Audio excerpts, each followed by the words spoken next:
Welcome to the 6th round of the Blitz tournament. Now we are facing very strong Grandmaster who has almost 3100 elo on chess.com.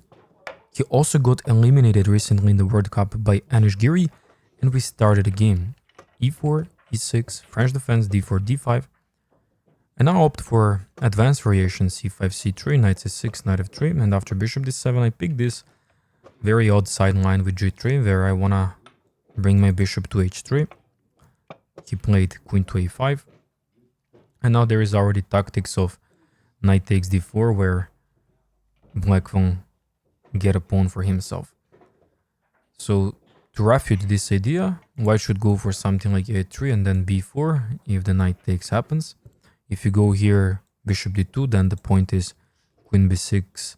The whole point is to provoke your bishop to get out and then to provoke instability over the pawn on b2.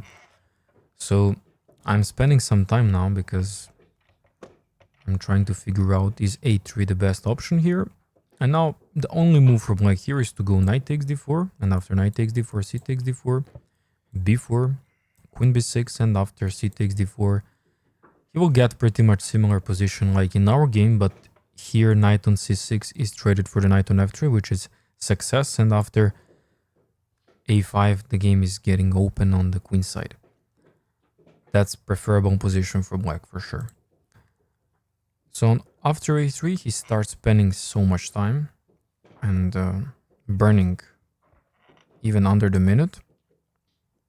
Then he decided to take with pawn, and now of course we can't take with knight because knight takes e5. So firstly b4 to move the queen from a5 square from annoying pin.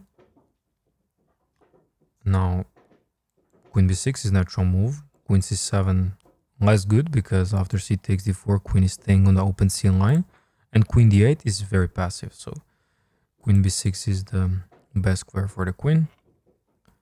On the other side he's looking for some sacrifices on b4. Does that work? Is that possible to do? But none of these sacrifices works unfortunately for black. Then he brought a queen on b6. I just took on d4. Now he went knight from g to e7. He want to go on f5, and I can go now bishop d3 because pawn on d4 is simply hanging and now black is winning. And if I go something like bishop e3, then after knight f5 he will eliminate my bishop, and after g6 bishop h6 he'll put a pressure on that pawn here. So that's not great deal for me to put a bishop here. Maybe I can go with knight c3, and if he goes here to play something like knight e2, that way to defend the pawn. Anyways, this bishop can come here or here. So I decided to directly go for bishop h3, and if he goes knight f5, I'll just take, eliminate this bishop, and then go for my plan knight c3, knight e2, knight f4. That's the plan in this structure. On the other side I can push h4, h5. But now he decided to go for a5, and I know the motive of b5 pawn sacrifice here. And the whole point of this line is to provoke the queen to take and just to get quick development, and also he'll have the light square weaknesses after knight and rook controls the b5 square. So playing knight s7 here is also a critical positional mistake because after a4 this knight is permanently stuck, and it doesn't matter that position is also stuck for white, that cannot make a big progress. The knight on a7 is critical, so every French player should know that on b5 if the pawn is for free they should take, of course. It's hard to regroup the knight later because there's so many pieces on the queen side, and that's the reason why queen has to take, which he did.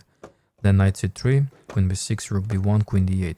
If the queen tried to go from b5 to c4, like here, then after something like bishop b2 there is a threat of bishop f1, which is tricky for black, especially in the blitz. So queen b6, rook b1, queen d8 happened, and now I decided to go knight b5. He played knight c8, great defense to stop knight d6 coming. Maybe instead of knight b5 better idea was to go bishop g5, and now I'm threatening to go this, but instead I postponed it and then played bishop g5, bishop e7, and now if the knight is not here I would have this amazing move knight d6 check. So the whole point of bishop g5 is anyway to exchange this dark square bishop, because dark square bishop for black is a very important piece. He took with a c knight because if he takes with queen there is knight c7, and if he takes with the other knight there is knight e6, so that's why the knight from c takes to e7. And now at this point, white should look maybe to reroute a bishop on d3. That's actually a better spot for the bishop. Also, it supports the knight on b5. But on the other side, white can just castles and start progressing with f-pawn. So I went castles. He took on b5, surprisingly. I took back with rook, and then he went b6. So I don't know why he gave up the bishop that easily. Like, bishop is bad, French bishop, but on the other side, it's great defender. So, to be honest, I prefer this angle of game now. Looks like white is having easier game from this point, even though we are pawn down on the queen side. We are both in the time scramble. You cannot see his time, but I guess that he has maybe around 10-15 seconds here, while I have around half a minute. Queen d3. So now I'm threatening some knight g5 if he goes castle, so that's why he played h6, stopping my knight move. But this is also creating additional weaknesses in the future. So I went knight h4. My main idea is to go f4, f5, progressing and exploiting the king side. He played knight s7, I brought a rook back, then he pushed b5.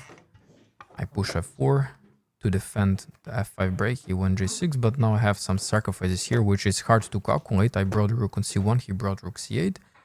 There was some sacrifice on g6, and for the whole next sequence in the game, you'll see the ideas how it's possible to sacrifice. I push a4, trying to undermine the queenside structure. He took, and now, according to engine, like is better, but after take, he brought a knight back. Seems like now there is also knight takes g6 ideas, because he can't take this way. The knight on c8 is hanging, so if the pawn takes, there is bishop takes on e6. I played queen b5, king f8, I took the pawn, he went king g7, and okay, he managed to hide, start pushing g4, wanna go f4, he went knight b6, queen b5, knight c4. Now I brought a knight back, queen b8, and now I found a way to attack the knight on e7. He went queen to b2, and now powerful move rook f1, threatening already to go some f5. Still tricky, still better for black, but after queen e3, push f5. So tricky for black to defend this position. Takes, and after takes, I found very nice move king h1 to go rook g1 later. And here he made a huge blunder, queen e3. Now he left the knight, but I didn't see that. I completely forgot that queen left the knight. I went rook g1, he went knight g6. I took on f5 the pawn. Game is so intense now. Played rook e8, queen f6, king g8, and now e6 is winning, but I decided to sacrifice because that looks very logical on the first glance to me. We have so many checks now. Now, according to engine, I should continue with perpetual checks, but I decided to go bishop e6, he take, king f8, check again, king g8, 26, king f8, I took on d5, he went for check on e1, and after king g2 I blundered the queen. And I just couldn't believe what happened.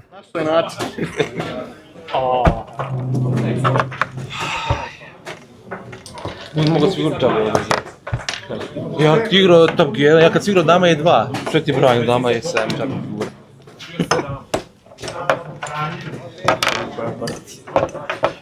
Zamislim 3 minuta se zamislim u otvaranju. Ja sam i dalje... Thank you for watching, and I'll see you in the next round.